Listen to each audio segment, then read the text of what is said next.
السلام علیکم۔ ایک دفعہ کا ذکر ہے کہ وہاں سمندر میں ایک بہت ہی پیاری جل پری رہتی تھی۔ اس کی خاص بات یہ تھی کہ اس کی آواز بہت ہی میٹھی اور پیاری تھی۔ جل پری کو بچپن ہی سے انسانوں کو دیکھنے کا شوق تھا۔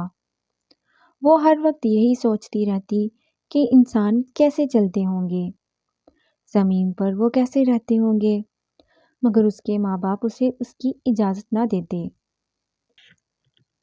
اپنی 10ویں سالگرہ پر جل پری نے بہت زیادہ ضد کی کہ اسے انسان دیکھنے ہیں۔ آخر تنگ آ کر جل پری کے باپ نے کہا، ٹھیک ہے، جب تم 16 برس کی ہو جاؤ گی تو تم پانی پر جا سکتی ہو اور انسانوں کو دیکھ سکتی ہو، مگر تم ان سے بات نہیں کرو گی۔ جل پری بہت خوش ہو گئی اور اپنی 16ویں سالگرہ کا انتظار کرنے لگی۔ آخرکار اس کی 16ویں سالگرہ بھی آ گئی اور جل پری نے اپنے والدین کو ان کا وعدہ یاد کروایا۔ جل پری کے والدین نے اسے اجازت دے دی اور جل پری خوشی خوشی پانی کے اوپر چلی گئی۔ پانی کے اوپر جا کر جل پری نے درخت دیکھے، پرندے دیکھے، اسے یہ سب بہت اچھا لگا اور وہ سوچنے لگی اس نے 16 سال ایسے ہی پانی میں گزار دیے۔ اتنے میں وہاں سے ایک بحری جہاز گزرا۔ جل پری نے دیکھا کہ اس میں ایک نہایت ہی حسین لڑکا تاج پہنے کھڑا تھا۔ جل پری اسے دیکھتے ہی رہ گئی۔ ابھی جل پری اسے دیکھ ہی رہی تھی کہ سمندر میں طوفان آ گیا اور وہ شہزادہ سمندر میں گر گیا۔ جل پری نے جب شہزادے کو ڈوبتے دیکھا تو وہ جلدی جلدی اس کی جانب بڑھی اور اسے ڈوبنے سے بچا لیا اور اسے اٹھا کر کنارے پر لے آئی۔ شہزادہ بے ہوش تھا۔ جل پری نے اپنی سریلی آواز میں گانا گایا اور شہزادے کو ہوش آ گیا۔ جل پری جلدی سے واپس پانی میں چلی گئی۔ شہزادے نے ادھر ادھر دیکھا مگر اسے کوئی بھی نظر نہیں آیا۔ شہزادہ تھوڑی سی تلاش کے بعد اپنے محل واپس چلا گیا۔ جل پری سمندر میں تو واپس آ گئی مگر اس کا دل شہزادے کے پاس رہ گیا۔ وہ پانی میں واپس آ کر بار بار شہزادے کے بارے میں ہی سوچ رہی تھی۔ آخر اس نے اپنے والدین سے کہا، مجھے انسانوں کی طرح زندگی گزارنی ہے اور مجھے زمین پر رہنا ہے۔ جل پری کے والدین نے کہا، تمہارے پاس ٹانگیں نہیں ہیں اور تم زمین پر نہیں چل سکتی، ہم اس میں تمہاری کوئی مدد نہیں کر سکتے۔ ہاں مگر سمندر کی رانی تمہاری مدد کر سکتی ہے، مگر وہ بہت ہی خوفناک آواز والی اور لالچی ہے اور اس کی آواز کی دہشت سے سب ڈرتے ہیں۔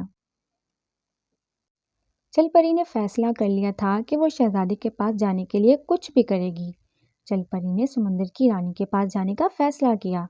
جل پری نے ساری کہانی سمندر کی رانی کو سنائی اور اس سے انسانوں کی طرح ٹانگیں دینے کی درخواست کی۔ سمندر کی رانی کو جل پری کی آواز بہت اچھی لگی۔ اس نے جل پری کو کہا، تمہارے پاس مجھے دینے کے لیے کیا ہے؟ جل پری نے جواب دیا، میرے پاس تو کچھ بھی نہیں ہے جو میں تمہیں دے سکوں۔ سمندر کی رانی نے کہا، اگر تم مجھے اپنی آواز دے دو گی تو میں تمہیں انسانی ٹانگیں دے دوں گی۔ پہلے تو جل پری نے سوچا کہ آواز کے بغیر وہ شہزادے سے کیسے بات کرے گی، مگر پھر اس نے مجبوراً ہاں کر دی۔ سمندر کی رانی نے جل پری سے اس کی آواز لے لی اور اسے زمین پر بھیج دیا۔ جل پری چلتے چلتے شہزادے کے محل تک پہنچی مگر بھوک اور پیاس کی وجہ سے بے ہوش ہو گئی۔ شہزادہ شکار کے لیے محل سے باہر نکلا تو اسے جل پری نظر آئی۔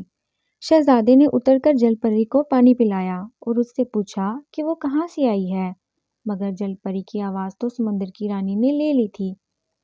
اس نے بولنے کی کافی کوشش کی مگر شہزادے کو کچھ سمجھ نہ آئی اور وہ اپنے محل کے اندر لے آیا۔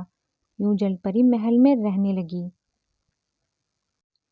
دوسری طرف سمندر کی رانی اپنی سریلی آواز کی وجہ سے بہت پریشان تھی، کیونکہ اتنی سریلی آواز کی وجہ سے پوری سمندری رعایا پر اس کا رعب و دبدبہ ختم ہو گیا تھا۔ اس کے پاس ایک جادوئی آئینہ تھا۔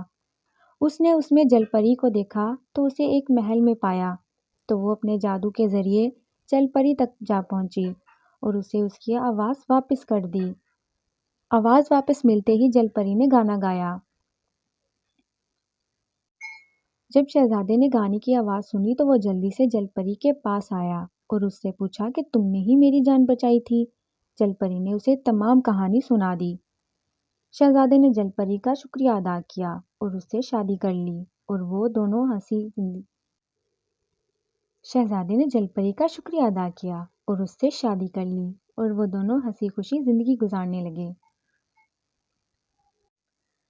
تو یوں ہماری آج کی کہانی اختتام کو پہنچتی ہے۔ اگر آپ کو ہماری کہانی پسند آئی ہو تو ویڈیو کو لائک اور شیئر ضرور کیجیے گا۔ ملتے ہیں اگلی سٹوری کے ساتھ۔ اللہ حافظ۔